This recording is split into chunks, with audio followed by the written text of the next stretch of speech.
Welcome to LOA Today.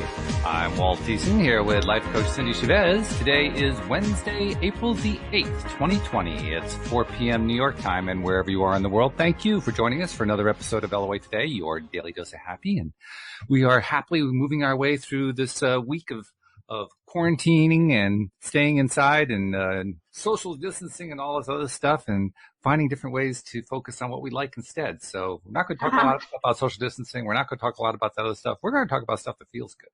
And we're going to do it in the context of relationships, because that's what Wednesdays are now. They're relationship Wednesdays. And on Relationship Wednesday, we focus on all of the different kinds of relationships. Because Cindy, you point out, it's not just person-to-person relationships. No. It's relationships with everything in life, right? Yeah. Right. Because and you know what's interesting is that, for instance, we all have a relationship to money. Mm-hmm. We've talked about this before, of course, because we've done whole programs on money before. But a lot of times our relationship with money is a reflection of some other important relationship in our life. True enough. And it's really interesting. Like, a lot of people will, well, you know, the whole idea that money is evil, right? Oh, yes. But a lot of people will make money the bad guy for all the wrongs in the world, right? And that's really easy to do. Oh, yeah. We could have a conversation today, and if we wanted to decide that everything wrong with the world is because of money, we could do it. Easily, sure. Easy, right? Because we just say people are greedy, and, you know, not that any of that isn't true, but what happens is that sometimes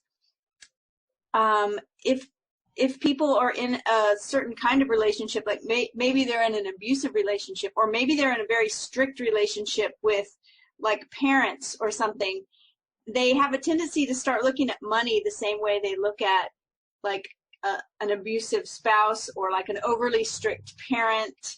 Like, seriously, like, and it's really interesting to find those patterns. Like, sometimes when I'm coaching someone around one thing, they'll realize that they have the exact same kind of relationship with something else. Right. And it's always like, oh, because the cool thing is that sometimes when you fix one, the other one fixes itself. Which makes it easier. Two for the price of one. Yeah. Because it's always, you know, it's always about us, our relationships, and how we relate to anything, our job, our body, our money, our lovers, our friends, our teachers. It's always some kind of reflecting something about us back to us. It's funny that you mentioned that, because I don't know if do you get the Abraham Hicks daily quotes that come in the email? I don't know if you get that. I do. I didn't read the one today. Well, the one today was interesting, and that's why I brought it up. It says, it's obviously a situation where they were addressing particularly personal relationships. Okay. But in the context of what you were saying, it's pretty clear it applies to all the relationships. Okay. So let me just read it. It says, you cannot worry about someone and love them at the same time. Most people mistake the emotion of worry for the emotion of love. They think that worrying about somebody means that you love them. Now, take that same quote and apply it to the one you just talked about with money. Right. Like same money. Thing. Right? You cannot worry about money and love money at the same time. Wow. No, that's powerful. Because we talked about this before when we did our money show, is that people will say, no, I really do. I want more money, and I do love money. I think money's great, and I do focus on money. And then if you talk a little more, you realize that what the focus is actually on is on the lack of money. Or there's that underlying, you know, a lot of people that consider themselves spiritual have a really hard time with money because they see money as not spiritual. Yeah.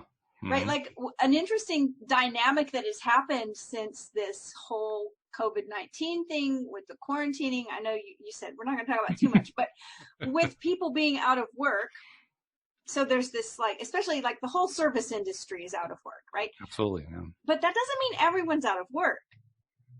There are a lot of people out of work, but there are a lot of people that have secure jobs. Sure. And for some reason, like the helping industry, like my industry, the coaches, there are a bunch of different messages going on out there. Like, there's one message saying that is where I stand, right? And it says, look, you got into this business. This is what you do for a living, to help people. Mm-hmm. Like, if you're not working now, like, you need to be there. People need help right now. Right. But there's another train of thought also that's very, there's a lot of shaming of, how dare you sell your services now? How dare you try to market now when people are hurting and out of work? And it's like, somebody brought up that there was a lot of misogyny involved in that, because they said nobody is shaming, it was another coach that said, nobody's shaming my husband, who's a realtor, who's out selling, real estate. True. Nobody, but it's always the caring professions, which are predominantly women. So it always says, it's like, well, you should be stepping up and caring for free. But here's the thing, is that when coaches and other people in caring professions, when we make money, we spend the money. It goes back into the economy to help all the people that are suddenly out of work. So, right? Well, plus when I hear a complaint like that, I mean, the same quote, it's an Abraham quote, comes back to my mind over and over again, that when somebody is complaining about somebody else charging money for what they're doing, what they're really doing is they're expressing their own sense of lack.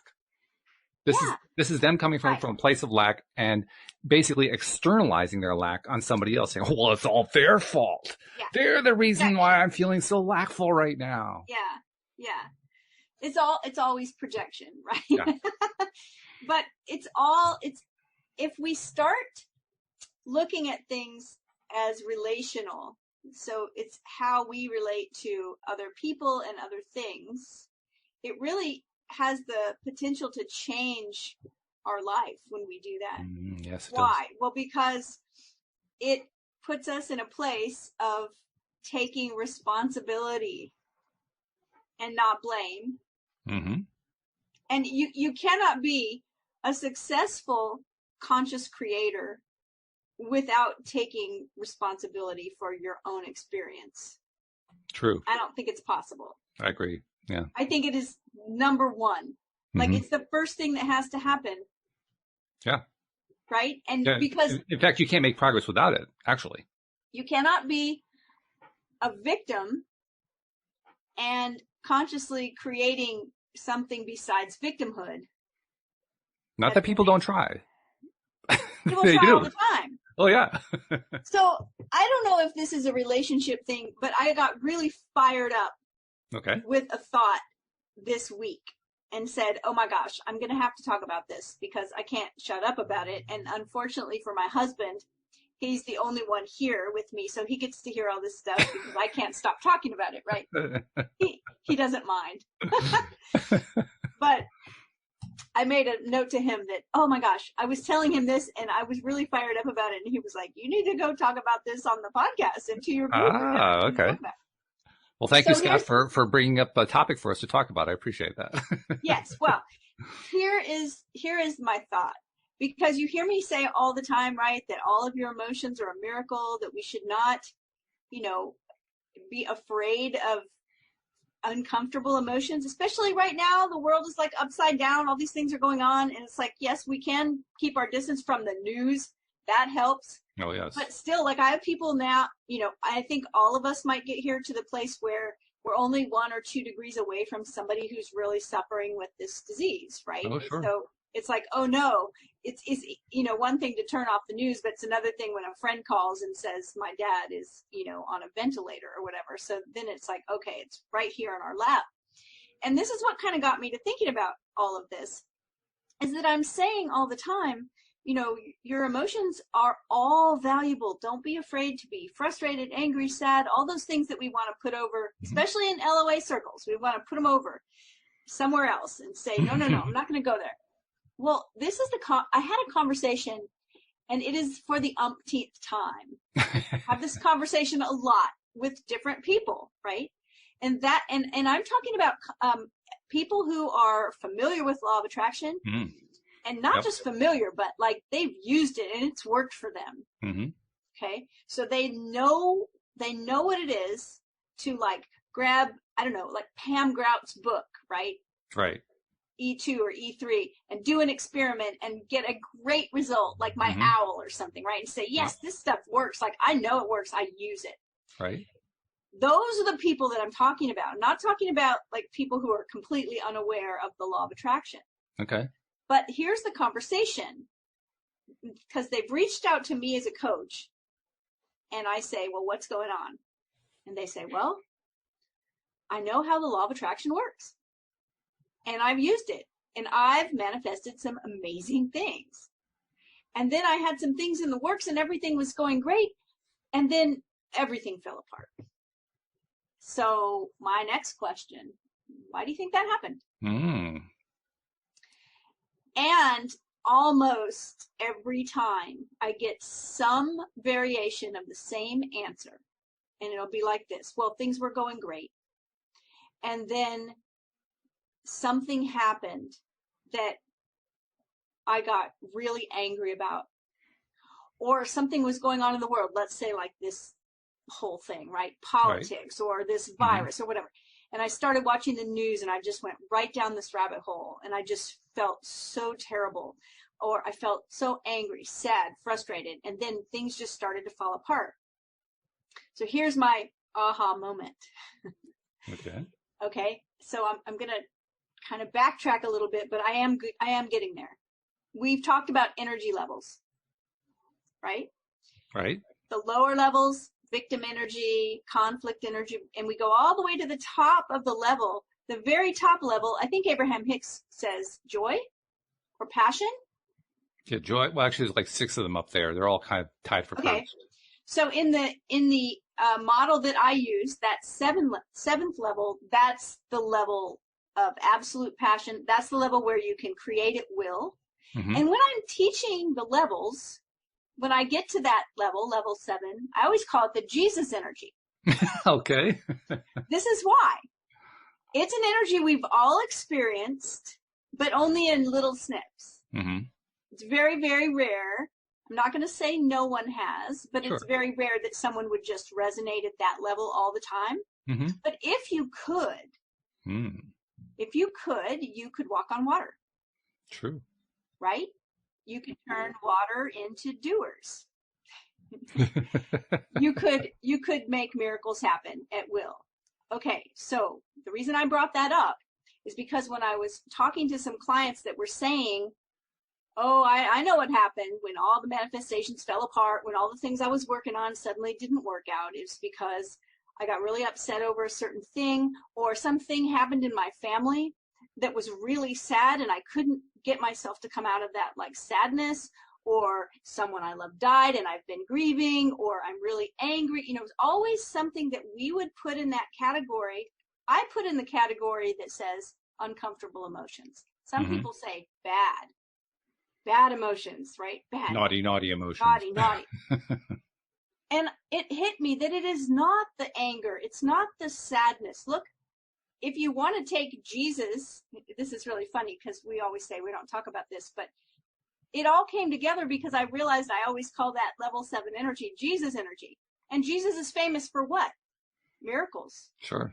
Okay. But there are also verses that talk about Jesus being angry. There are verses that talk about Jesus wept, right? Like we know he got frustrated with his disciples sometimes when they weren't getting it. So Jesus had all those emotions. So what's the difference between me having all those emotions and causing my manifestations to fall apart or stop? And Jesus had those emotions and he was making miracles all over the place. That's an interesting way to cut yourself some slack. You know, well, Jesus did it, so I can do it.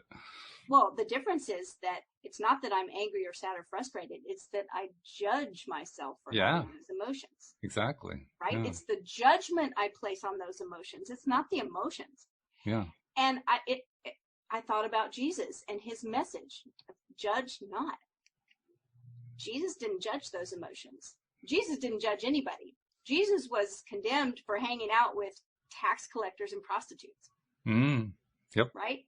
So what hit me was how often, especially people who are learned in law of attraction, will judge themselves for having an emotion that's uncomfortable. It's not the uncomfortable emotion that's blocking your manifestation. It's the judgment you're putting on it. Oh, yeah. Right? No doubt. So if we want to make a relationship out of this, we say, what is your relationship to uncomfortable emotions. So one of the key symptoms of victim energy is avoidance, right? So if I was in a relationship with you, which I am, you're my friend, you're the co-host of our podcast, right? If I started avoiding you, well, we wouldn't have a podcast. Well, no, right. That's not what you're doing. doing. Or think about if you emailed me about something and I just never answered, right? Or you texted me and I didn't answer, or you called me and I didn't answer. I was just avoiding. You'd be like, "What is going on?" Right? Yeah. Well, we do the same thing with our emotions that we don't like. We avoid them. When people say, "Hey, how you doing?" we go, "Oh, I'm good," and we're not good. It doesn't mean that we can't try to reach for the better emotion. But there is something to be said for just being honest. Right? There's a lot to be said for it. And the point you're making is a great point. It actually, believe it or not, I can draw a parallel to a conversation I had with somebody about dance. I know that doesn't sound like it's a natural connection. I want to hear it. But it's a parallel as far as I can tell. This particular person is a dance instructor. He's an Arthur Murray instructor.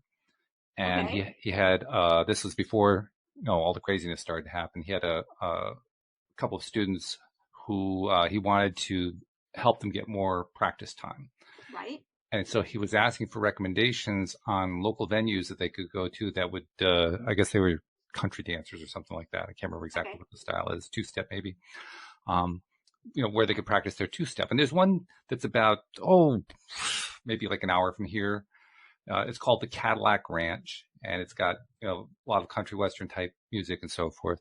And it has a lot of very skilled dancers there. And he said, I don't really want to send them to the Cadillac Ranch because I don't want to put too much pressure on them, which I totally understood because I'm not a country dancer. I'm a swing dancer. Pressure like there being like top-notch dancers there that they didn't have to feel they were competing with? Okay. Yeah, exactly.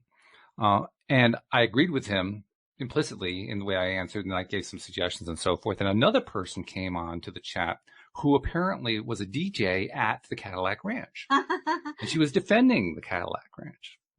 And ultimately what I explained to her, and she finally got it, was there's nothing wrong with the Cadillac Ranch, but there's a thing that happens when we develop a skill at something. That's when we become more critical, self-critical, and critical of others. That's when we become more judgmental because we're getting better at it. We're honing the skill. So we're more focused on it, doing it right and having the right style and looking good and all that kind of stuff. And so it can be very intimidating for beginners going into a dance environment where there are a whole bunch of skilled dancers, not just because they're beginners, but because there's a very decent chance that, not most, a tiny percentage, will start cutting them up for being beginners.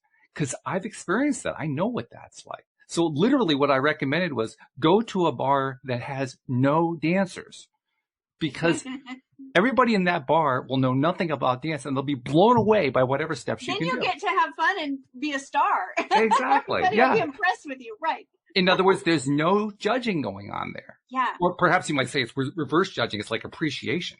Right. Really, that's what the opposite of judging is. It's appreciating. Right? Yes. Yeah. Yes. No, I see the parallel there, and that's exactly it. So, like you said, though, there's the judgment's not only from without. Like you've got the fantastic dancers that are like, oh, yeah, these are newbies. These are beginners, right? But what beginners, about the beginners? Geez, Yeah, right? It's like, oh, go back to class. But, yeah, right. But what are the beginners feeling? It's the judgment they're putting on themselves. Like, oh, my Absolutely. gosh, like, all these people here are so much better than me and blah, blah, blah. And that's the same kind of judgment that happens here. It's like the judgment of when someone says, well, this is not working for me. And we hear that a lot, right? In LOA, it's like, this is it. Yeah, I did it and it didn't work for me. And I was putting on a happy face. I was trying to be on that high flying disc as much as I could, and it didn't work. Yeah. Well, the easier thing might be to go ahead and let yourself have all those other feelings when they come up and just don't judge yourself about it. Yep. That's how you get through it quicker. Right? Because judgment, our level of consciousness is directly related to our lack of judging. That's interesting. Right? And so when we're not judging, and one way to do that is to just get curious Mm-hmm. because curiosity and judgment do not happen at the same time. So our level of consciousness, meaning when we're at the highest level of consciousness, we create at will. Mm-hmm. Mm-hmm. Okay. I think it also has to do with, when we're not judging, we're non-resistant usually as well. Well, tell you what, I've got a couple of questions from the live stream that are kind of tying into this, both from Jeffrey. Oh, good. So let's bring them hear in. it. He says, first, what are the steps from doing the inner work to doing the helping work? Which is an interesting question. Say it again. What are the steps from doing the inner work toward doing the helping work? In other words, helping somebody else. Well, I'm not sure I'm understanding the question, so I'm going to just answer it how I think. That's fine. I can. It sounds to me like you're asking if it's important for people in helping professions to do their own inner work first. If that's what you're saying, then I agree with that. It doesn't mean that anyone I help, that I have gone through the exact thing they're going through, because that would require me to have gone through and dealt with and done the inner work about every possible situation.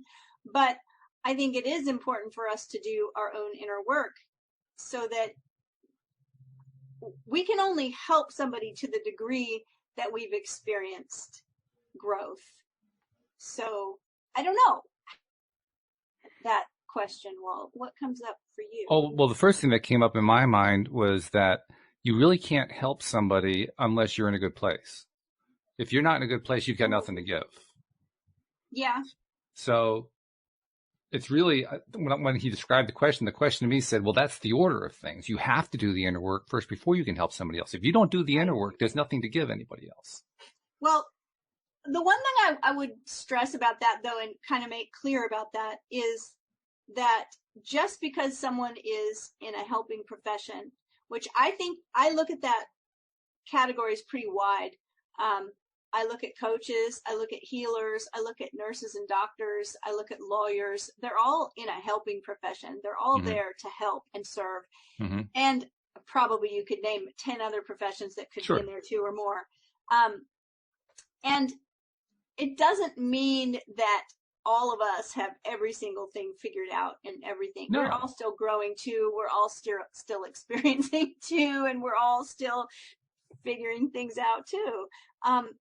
We just have tools that we use to deal with situations that someone not in our profession might not know about. But like I heard of a really great tool, and hopefully this isn't just getting too, out on tangents, but the idea, we've talked about neural patterns in the brain and how we want to develop good habits, and affirmations, how sometimes people have trouble with affirmations because they feel like they're lying.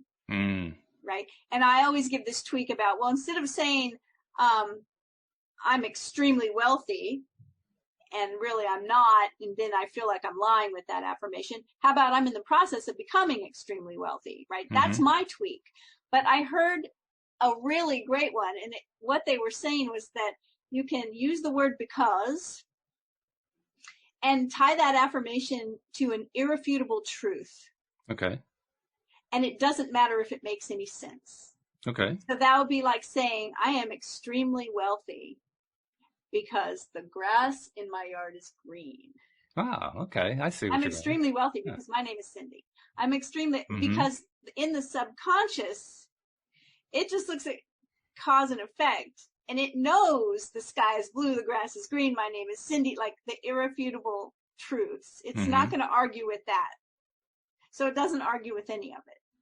I'd even go a step further in saying what really happens in that case is, because I don't feel the internal contradiction of it, I feel better. So my feeling actually drives me to a more accurate projection, to a more accurate affirmation.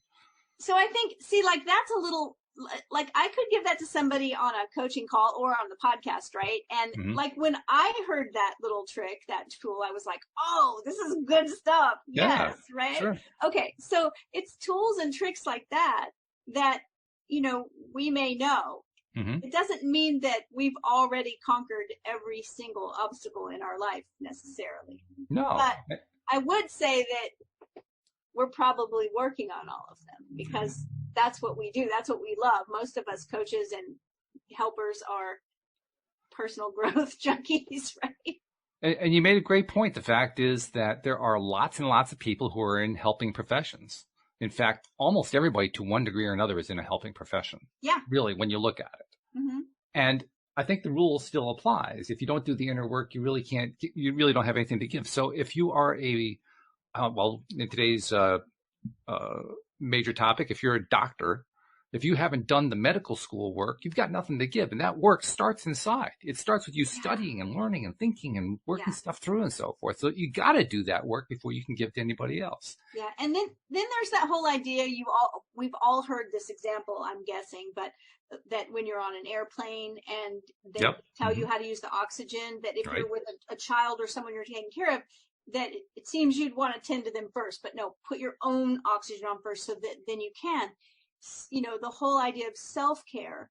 And I put the inner work there. Yeah, absolutely. I include the inner work with self-care. It's like part of how I take care of myself is I recognize that it's all an inside game. I recognize that whatever is going on outwardly in my life, it's a reflection of, as within, so without. It hit me this week. You might have saw my post on Facebook, but I thought, as within, so without. And everyone's wearing masks. Oh, right. Yes, I did see that. All over the world, right? And it hit me when I was looking at the 10th video of, people in my feed of people sewing masks. And I was like, oh my gosh, that is a reflection of what's going on inwardly with everyone on the planet. Absolutely. And most of that happens on social media, right? We all want to put the best face forward on social media. In some degree, we're all kind of wearing masks. And, the idea that for the last 10 years, at least, we've all wanted things to go viral. Yes. You picked up on that one too, huh? Yeah, right? So it's very interesting to look at that. Yeah, I use that. So I don't know, Jeffrey, did that answer your question? Well, you had a follow-up question, actually. And I'm not sure if he saw it as related or not, but it sounds like it was. He says, what do you think of the idea that as we create help, we also create suffering? Now, that is really interesting. That's a question for Joel Elston. It really is. Yeah, that's a perfect question for Joel. But I'd like to talk about it. Sure. Because I would say to you, Walt, that you know Joel much, much better than I do. You've known him for years, and you've done a podcast with him for years. And I thought I actually started to ask you about this recently because at one point you were talking about his philosophy of helping someone and the idea that, because we all want to rush in and rescue. Maybe that's a better word. I'm in a business where I'm helping people, nurses, doctors, lawyers. We talked about that. They're all like, yes, how can I help? You need help. That's what I do. So maybe it's not so much helping, but trying to rescue people that are going through things, because that's kind of another one of those things that goes right along with the judgment of bad emotions that feel bad. We want to put them in the bad category. We judge them as bad, like, oh no, right? And it's like, oh no, somebody's going through XYZ. What can I do to so they don't have to suffer? Right. And so I don't know if helping is creating suffering. I mean, most of us want to relieve suffering. I do anyway. When someone comes to me on the phone and they're suffering, I want them to recognize that life on earth is painful sometimes. That pain is inevitable, but suffering is optional. We're all going to experience pain, but suffering happens from all the stories that we tell about the pain and what we make the pain mean about us. That's where we started today in this conversation, right? Right. Yeah. If I'm feeling frustrated, and I think if I have a belief that this frustration I'm feeling is going to tank all of my manifestations I've been working on, right? Then it probably is going to happen. And that makes me suffer. That is like, oh, I'm suffering so much. I can't break out of this emotion, and the emotion is going to completely tank all of these things I'm working on. But if I don't have that belief and I just don't judge myself about it and say, yeah, this is really, I feel really frustrated about this. And I don't make it mean anything. And I don't ascribe to the belief that it's going to completely ruin my manifestations, then it won't.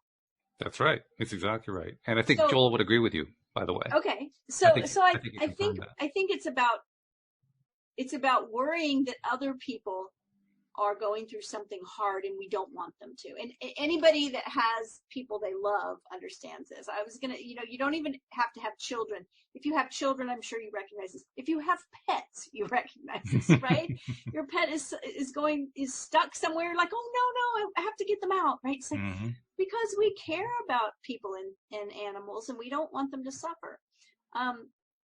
So once again, Jeffrey, I don't think I answered your question at all, but I had fun talking. No, I think you actually answered it to a large degree. I'll take it. Well, I think Joel would take it a step further. I'll take it where I think he would take it. Okay. Yes. That's what I want to hear. He would say that struggles happen in life, but suffering is optional.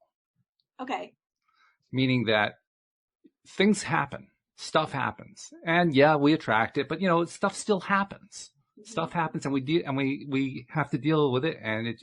We can deal with it by running away. We can deal with it head on. There are a lot of ways we can deal with it. We can try to avoid it, but stuff happens.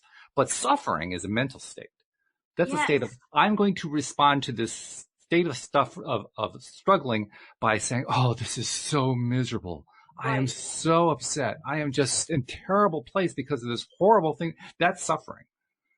That's what suffering is. Suffering has nothing to do with the event. Suffering is about a mental choice that we make about how we're going to handle the event. That's exactly how I see it. I see it as that suffering is all attached to the stories that we're telling.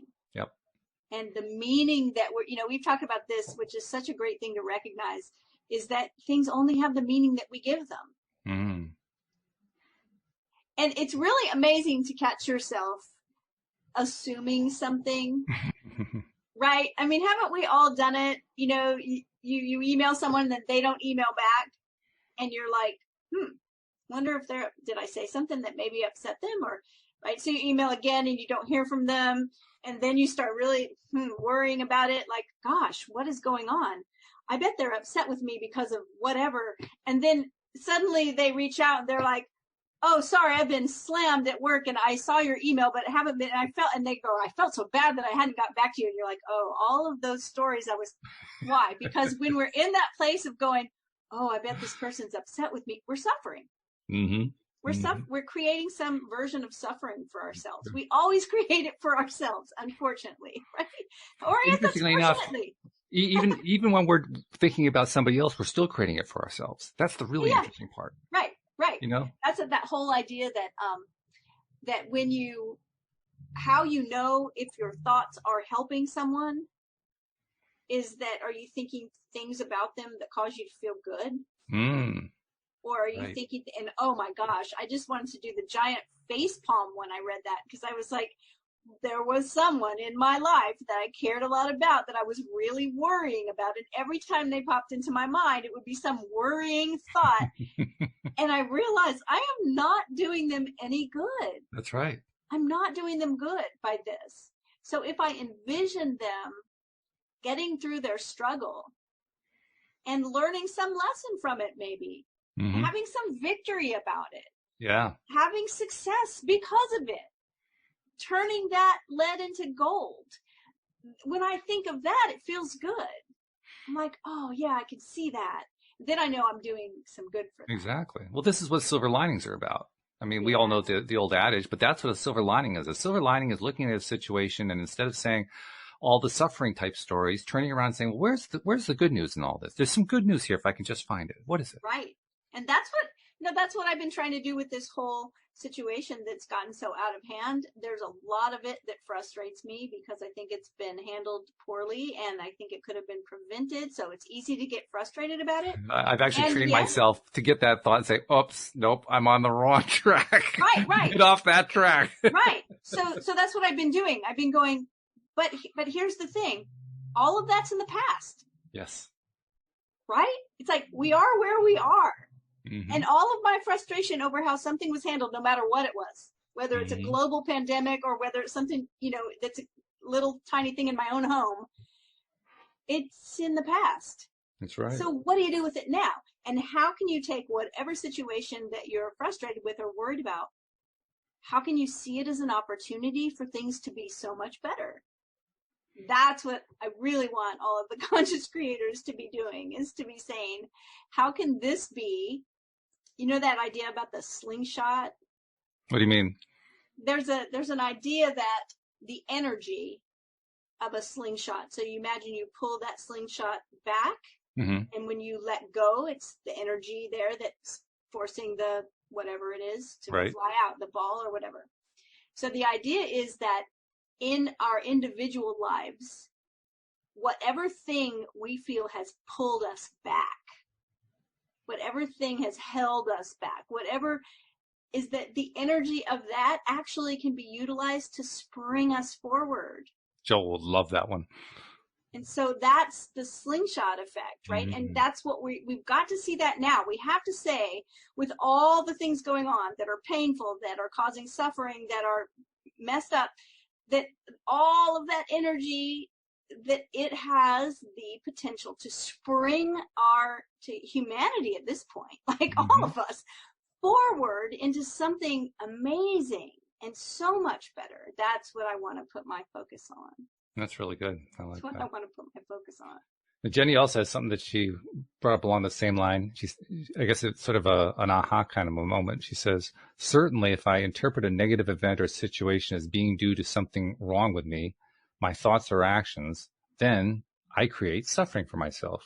Yeah. And something else, if you're making that judgment, right? Something's wrong with me. And believe me, this is so common. I hear this so much. When you make that judgment and you judge yourself as guilty, then you will create some kind of punishment to follow. Oh, sure. Because that's how, the justice system works, right? I'm beginning to think we need to change that name, but that's another topic for another day. So let go of the judgment that's connected to emotions. It doesn't mean you want to stay there, right? It's like, just because you say, hey, it's okay if I'm sad. Well, that doesn't mean I want to be sad every day for the rest of my life. That's not what I'm saying. No, I'm certainly not going to judge myself as doing something wrong because I felt sad over something, or angry or frustrated or whatever. In fact, couldn't we actually argue that if you're choosing to be sad for the rest of your life, you're actually continuing the same judging pattern? Possibly, yeah. Yeah. The thing is that when we let go of all the judgment, we can actually transmute that emotion into something that feels better. Like we talk about values, right? I always think this is so helpful to say, okay, you feel frustrated about this. That emotion is attached to two things. You have a need that's not being met. Like, the whole thing about the word that got invented, hangry. I hadn't heard that one, but Really? No, I hadn't heard that one. Okay, so I think it came from like a Snickers commercial, or else Snickers just used it. Okay. Right, but hangry, it's a combination of hungry and angry. Okay. So it's like when some people. Raising your hand, folks. I'm raising my hand.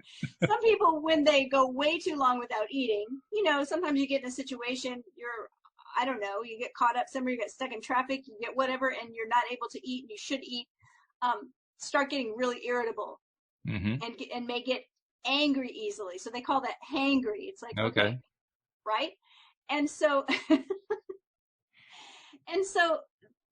if like things like that happen, when you start judging yourself over it, it doesn't work. It's okay. These things happen to humans.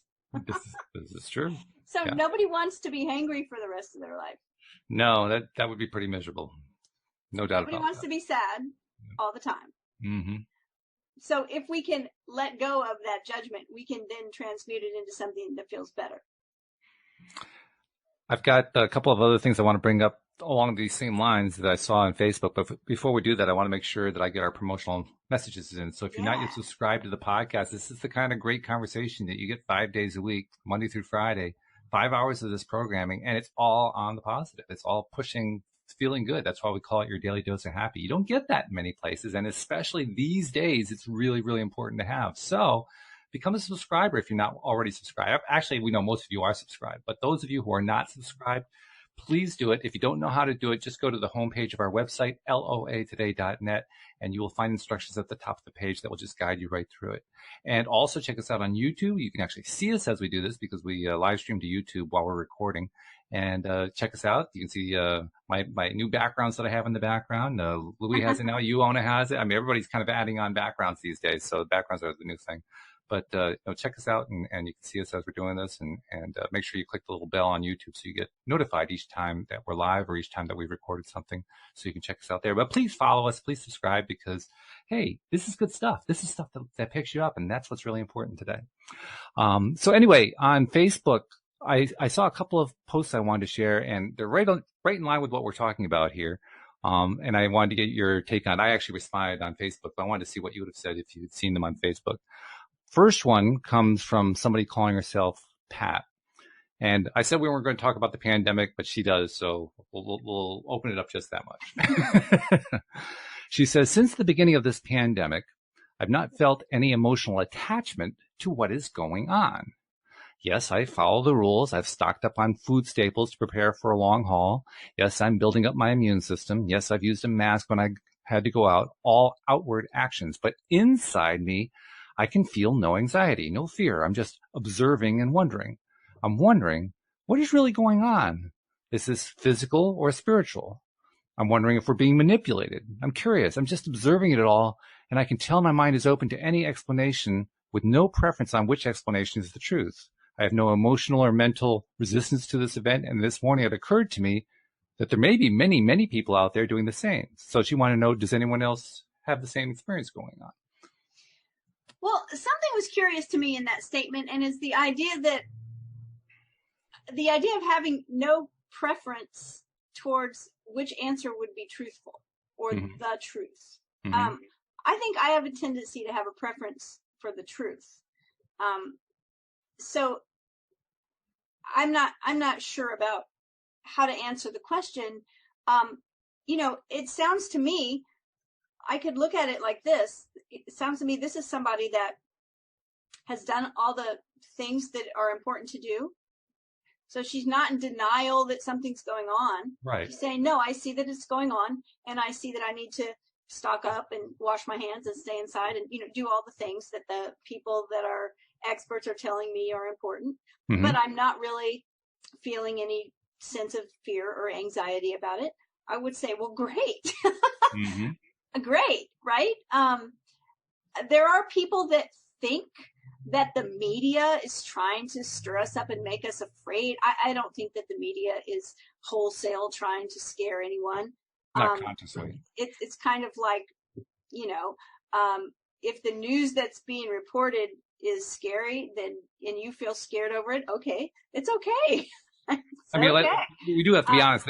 That's how they make their money. They have always made their money by putting out headlines and stories that have a strong negative focus, so that you just keep getting drawn into it. But it's not that they're doing something special in this case. This is just continuation of business as usual. But when we use the ubiquitous they, right? They do this.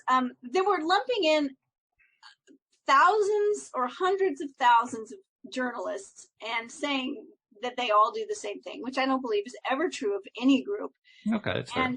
And I think there are people out there that are, yes, there are people that are going to sensationalize everything.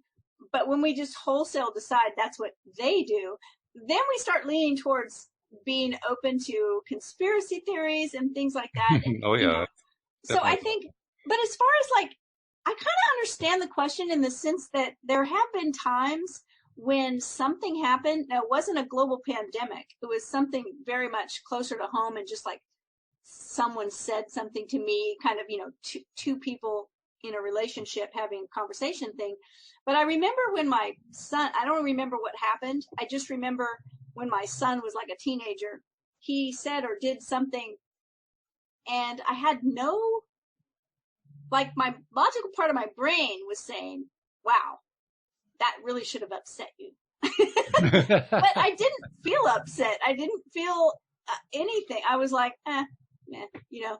And I looked at that later and said, well, that was because, you know, Jeffrey was talking about inner work. That was because of the inner work that I had done to where I just didn't have an emotional charge over certain things. Right?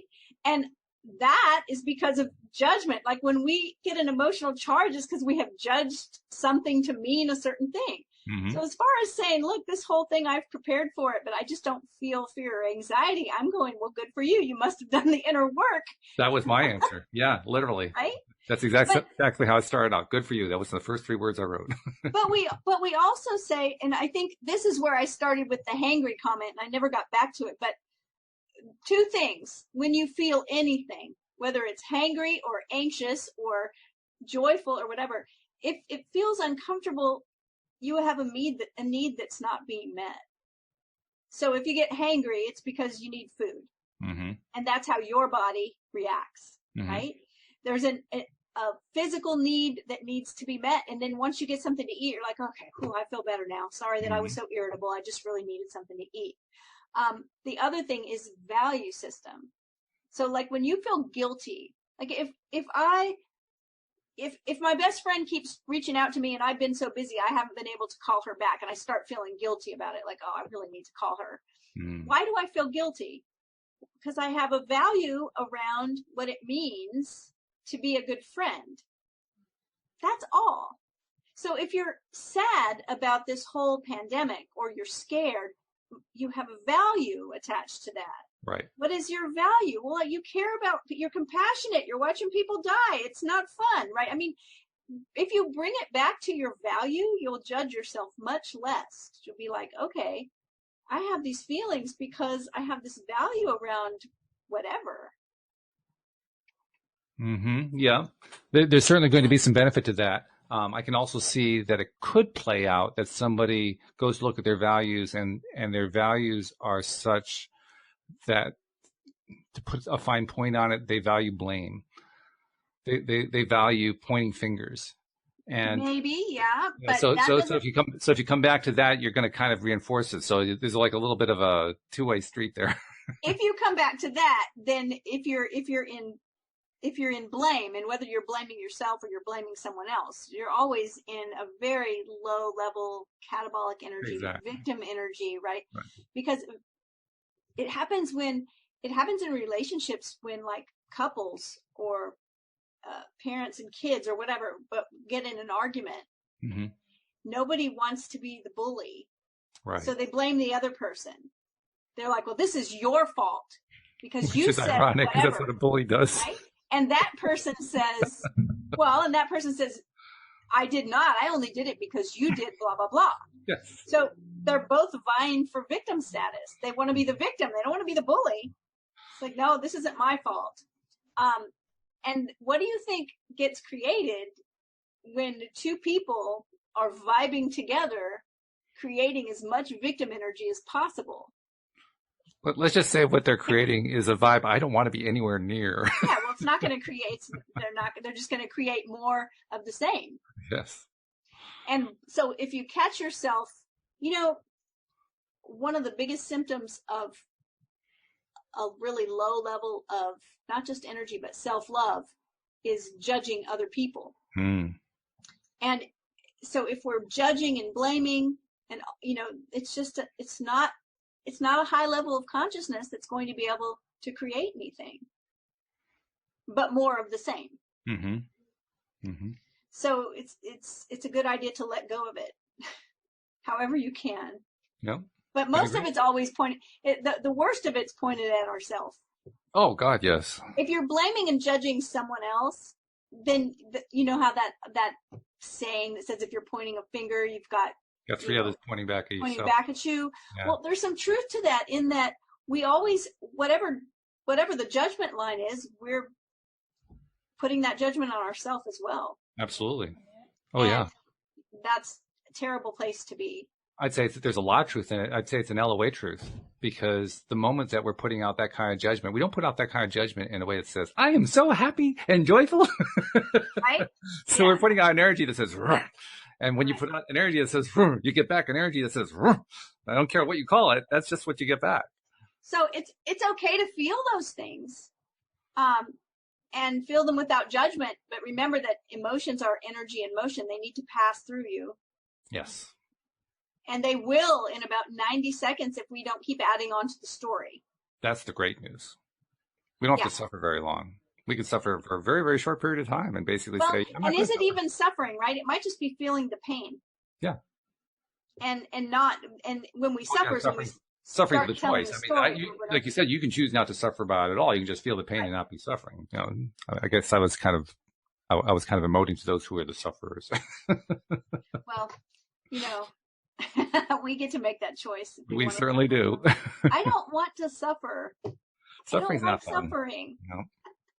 I love the story that Joel's told on numerous occasions about the guy on the plane who found himself seated next to a guy from Poland and got into a conversation about him. And he said, you know, I'm just so, I am so impressed and amazed by the Polish people. And the Pole says, why? He says, well, because you guys have suffered so much over the years. You have been attacked. You have been brutalized. You've been taken over by so many different foreign countries and so forth, all that kind of thing. And the Pole stopped him right there and said, no, yes, we have struggled, but we have never suffered. Oh, yes. That's great. It's a good story. That's a great story. Yeah. So I think that was my soapbox for the week. Just the recognition, because I come up against this so often. People thinking that they felt a certain thing that didn't feel good, and because of that, that LOA is not working for them. Yeah, sure. And it's not the feeling; it's the judgment we place on it. Mm-hmm. It's the self-judging we do about the feeling. Now I'm going to bring in something else that normally I don't bring in. And we're going to do it very carefully so that we only bring in just a little piece of it. Just that much. That's it. Because somebody posted about politics. And she started off by saying, I know this is a no-no. Yeah. Well, that's okay. Hey, it's part of life. She needed to get it out. She said, I feel so saddened by the beacon of light for this world dropping out of the race. I think she's referring to Bernie Sanders withdrawing from the Democratic primary race. And she said, did we as a country attract this outcome because so many are focused on the other candidates, even if it's negative? I've been listening to Abraham for years, and this is not making sense right now to me. Can someone please explain how we are attracting the opposite of light and love in this country? So we just touched on politics. Now we can skip politics and we can go back to light and love and what's really going on there. Well, here's the problem. And you know me, I do not sign off an email with love and light. That's right. I sign off an email with love and magic. You do. And there's a lot of darkness in magic. And the world is not comprised of just light. And the brighter the light is, the darker the shadows are. And that's a hard thing for people to understand sometimes, but that we came here to feel everything, to experience everything. And, you know, some of us are happy that Bernie dropped out. Mm-hmm. Some of us also feel like we had the most talented and diverse candidates for this next election in the history of our country, and we ended up with Biden and Trump, right? And no offense to Biden, I'm not anti-Biden, but you know, politics are politics, and politics are not going to usher in a new era of love and light. Absolutely. It's not going to be politics. Politics might be part of the strategy, but that's not how it's going to arrive. Because you can't legislate morality. You can't legislate well, you can try. Goodness. People have been trying for decades, but that doesn't work. Right. That's all I'm saying, right? Is that this person's upset that Bernie pulled out of the race because Bernie has values that to her are good values, Mm-hmm. and she has values that are similar, and she recognizes that if those things would be put into action, that the world would be better. And I'm not denying any of that, right? Mm-hmm. Sure. But that's how it always is. Mm-hmm. And so we can't pin all of our hopes for all of humanity on one person, regardless of who that one person is. That's true. And did we attract it? Yeah, we did. I guess we can take responsibility for, as a whole, country or a whole globe. But think about that. Think about how many unwitting creators there are. Think about how many unconscious creators there are. And we're co-creating together. Mm-hmm. Mm-hmm. Right? Yep. That's right. So, in fact, that to me is the best part of the message right there. Just that part right there, that we are co-creating together. And it reminds me of something that I mentioned, the Abraham Hicks daily quote that came out today. The one that came out yesterday. This is not from memory. I don't have it in front of me, so this is going to be a little bit butchered. But the gist of it was, one person in the vortex is more powerful than 1 million people outside the vortex.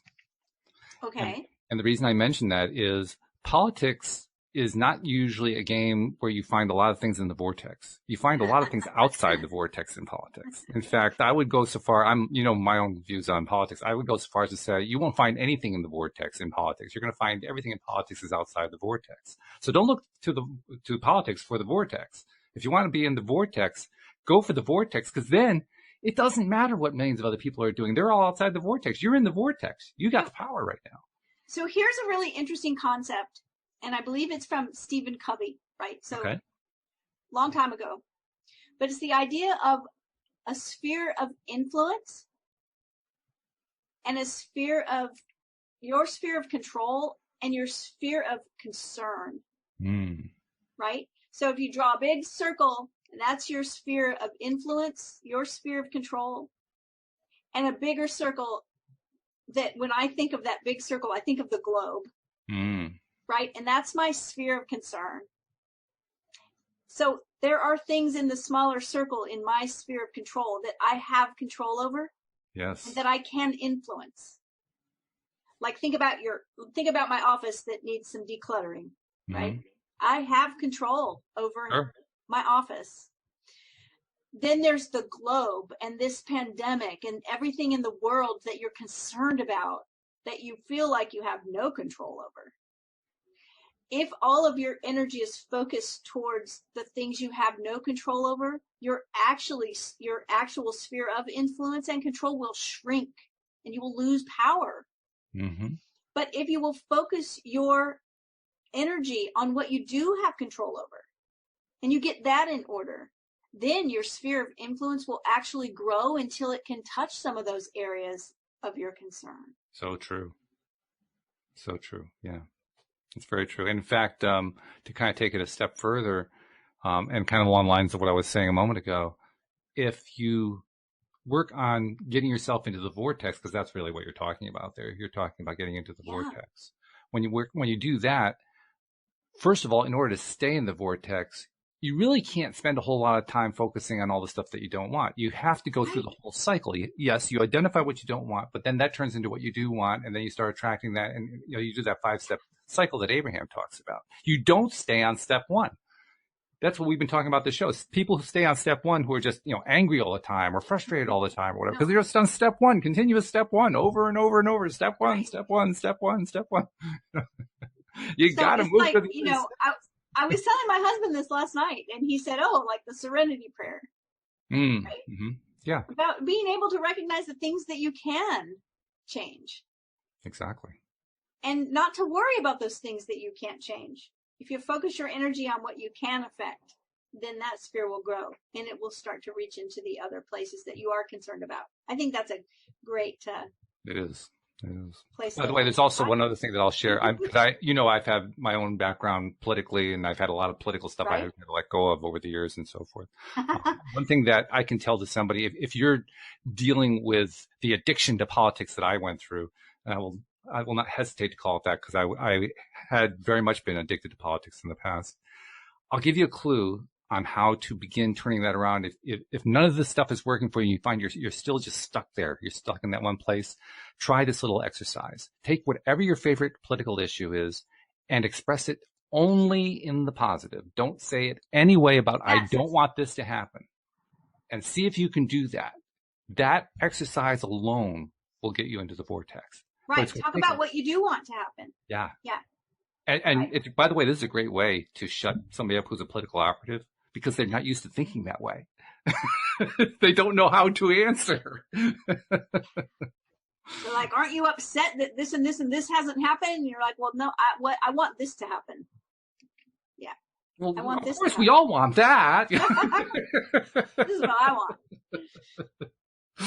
Awesome. Oh, this is good. This has been fun. So thank you for this exploration about emotions. And, we don't have to be afraid of them anymore, do we? We can let go of that fear and just move through them. And just don't judge them. Don't judge yourself. Don't make it wrong. That's the number one thing. As soon as you make it wrong, that's what will affect your manifestations. There you go. In a nutshell. Thank you very much, Cindy. We appreciate it as usual. Thank you, live streamers. Especially thank you to our podcast listeners as well. We'll see you all next time here on LOA Today. Goodbye, everybody. Bye, everyone.